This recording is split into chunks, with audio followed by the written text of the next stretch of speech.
Bakery ಮತ್ತು ಮಾಲ್ಗಳಲ್ಲಿ ಸಿಗುವಂತಹ ಡೋನಟ್ಸ್ಗಳನ್ನು ಮನೆಯಲ್ಲೇ ಮೊಟ್ಟೆ ಮತ್ತು ಓವನನ್ನು ಬಳಸದೆ ಸಾಫ್ಟ್ ಮತ್ತು ಸ್ಪಾಂಜಿ ಆಗಿ ಮಾಡ್ಕೊಳ್ಬಹುದು. ಹೊರಗಡೆಯ ತಿಂಡಿ ಕೊಡೋದಕ್ಕಿಂತ ಮನೆಯಲ್ಲಿ ಆವಾಗ ಈ ರೀತಿಯ ಡೋನಟ್ಸ್ಗಳನ್ನು ಮನೆಯಲ್ಲಿ ಮಾಡ್ಕೊಳ್ಳಿ. ತುಂಬಾ ಸುಲಭವಾಗಿ ಮಾಡ್ಕೊಳ್ಬಹುದು. ಹಾಯ್ ನಮಸ್ಕಾರ ಎಲ್ಲರಿಗೂ, ವೆಲ್ಕಮ್ ಟು ಮೈ ಚಾನಲನ್ನು ಯಾರು ಹೊಸದಾಗಿ ನೋಡ್ತಾ ಇದ್ದೀರಾ ಚಾನಲನ್ನು ಸಬ್ಸ್ಕ್ರೈಬ್ ಮಾಡ್ಕೊಳ್ಳಿ, ಬೆಲ್ ಐಕನನ್ನು ಪ್ರೆಸ್ ಮಾಡ್ಕೊಳ್ಳಿ. ನಾನು ಹಾಕಿದ ವಿಡಿಯೋ ನೋಟಿಫಿಕೇಶನ್ ಸಿಗುತ್ತೆ. ಈಗ ಒಂದು ಬೌಲಿಗೆ ನಾನಿಲ್ಲಿ 125 ml ಅಷ್ಟು ಉಗುರು ಬೆಚ್ಚಗಿರುವಂಥ ಹಾಲನ್ನು ತೊಗೊಂಡಿದ್ದೀನಿ. 3 ಟೇಬಲ್ ಸ್ಪೂನಷ್ಟು ಸಕ್ಕರೆ, 1 ಟೇಬಲ್ ಸ್ಪೂನಷ್ಟು ಡ್ರೈ ಈಸ್ಟನ್ನು ತೊಗೊಂಡಿದ್ದೀನಿ. ಇದನ್ನು ಹಾಕ್ಕೊಂಡ್ಬಿಟ್ಟು ಸರಿಯಾಗಿ ಈ ರೀತಿಯಲ್ಲಿ ಮಿಕ್ಸ್ ಮಾಡ್ಕೊಳ್ಳಿ.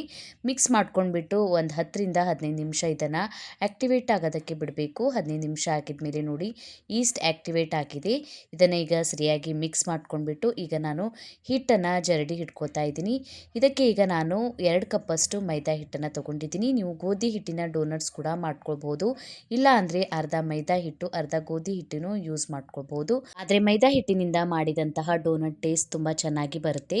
ಈಗ ಹಿಟ್ಟನ್ನು ಜರಡಿ ಹಿಡ್ಕೊಂಡಿದ್ದೀನಿ. ಹಿಟ್ಟನ್ನು ಜರಡಿ ಹಿಡ್ಕೊಂಡ್ಬಿಟ್ಟೆ ತಗೊಳ್ಳಿ, ಚೆನ್ನಾಗಿ ಸಾಫ್ಟ್ ಆಗಿ ಬರುತ್ತೆ. ಇದಕ್ಕೆ ರುಚಿಗೆ ತಕ್ಕಷ್ಟು ಉಪ್ಪನ್ನು ಹಾಕ್ಕೊಂಡಿದ್ದೀನಿ. 1-2 ಟೇಬಲ್ ಸ್ಪೂನಷ್ಟು ಮೊಸರನ್ನು ಹಾಕ್ಕೊಂಡಿದ್ದೀನಿ. ಮೊಸರನ್ನು ಹಾಕ್ಕೊಂಡ್ಬಿಟ್ಟು ಸರಿಯಾಗಿ ಹಿಟ್ಟನ್ನು ಕಲಿಸ್ಕೊಳ್ಬೇಕು.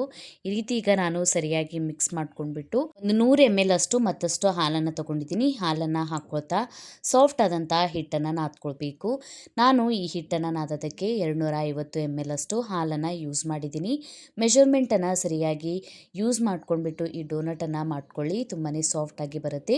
1 ಟೇಬಲ್ ಸ್ಪೂನಷ್ಟು ಬೆಣ್ಣೆಯನ್ನು ತೊಗೊಂಡಿದ್ದೀನಿ. ರೂಮ್ ಟೆಂಪ್ರೇಚರಲ್ಲಿರುವಂತಹ ಬೆಣ್ಣೆಯನ್ನು ತೊಗೊಂಡ್ಬಿಟ್ಟು ಈ ಥರ ಸ್ಪ್ರೆಡ್ ಮಾಡ್ಕೊಳ್ಳಿ.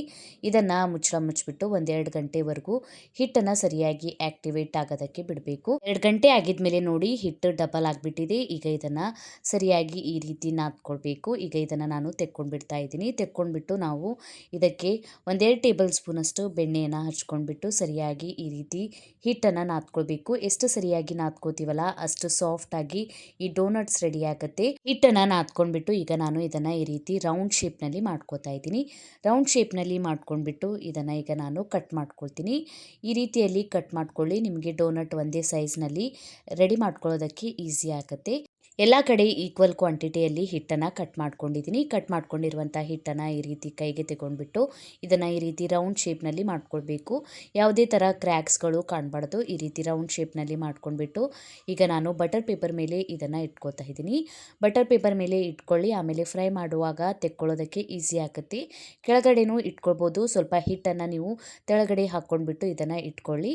ಈಗ ಈ ರೀತಿ ರೌಂಡ್ ಶೇಪ್ನಲ್ಲಿ ಮಾಡ್ಕೊಂಡ್ಬಿಟ್ಟು ಒಂದು ಕಾಟನ್ ಬಟ್ಟೆಯನ್ನು ಹಾಕ್ಕೊಂಡ್ಬಿಟ್ಟು ಒಂದು ಅರ್ಧ ಗಂಟೆ ನಾನು ಇದನ್ನು ಬಿಡ್ತಾ ಇದ್ದೀನಿ. ಅರ್ಧ ಗಂಟೆ ಆಗಿದ್ಮೇಲೆ ನೋಡಿ ಸೈಜ್ನಲ್ಲಿ ಡಬಲ್ ಆಗಿಬಿಟ್ಟಿದೆ. ಇದು ನಡ್ಬರ್ಕಿಂದ ಸರಿಯಾಗಿ ಡೋನಟ್ ಶೇಪ್ ಕೊಡೋದಕ್ಕೆ ಈ ಥರ ನಾಸೆಲನ್ನು ತೊಗೊಂಡಿದ್ದೀನಿ. ನಡ್ಬರ್ಕಿಂದ ಈ ಥರ ತಿರುಗಿಸ್ಕೊಳ್ಳಿ. ಈಸಿಯಾಗಿ ಈ ರೀತಿ ರೌಂಡ್ ಶೇಪ್ನಲ್ಲಿ ಡೋನಟ್ಸ್ ರೆಡಿ ಆಗುತ್ತೆ.